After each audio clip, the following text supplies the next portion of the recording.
waɗannan da an rasa su a idanu to wajibi ne in sun ga illa su faɗa mu gwamna cewa mun ga wurin da ka bani wakilci akwai matsala don Allah ka sa idanunka wurin.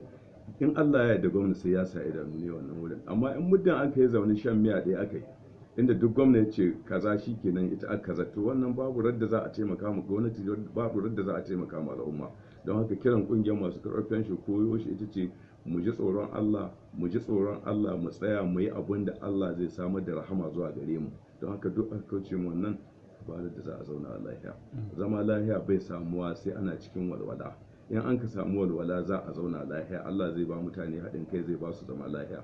Saboda haka ni shawarar mu masu karɓar fenshi koyo shi gwamnatin jihar Zamfara dai muna yi mata fata alheri da fata kuma gwamnati Allah shi ba ta ikon da ta sauke nauyin da Allah ya dora mata.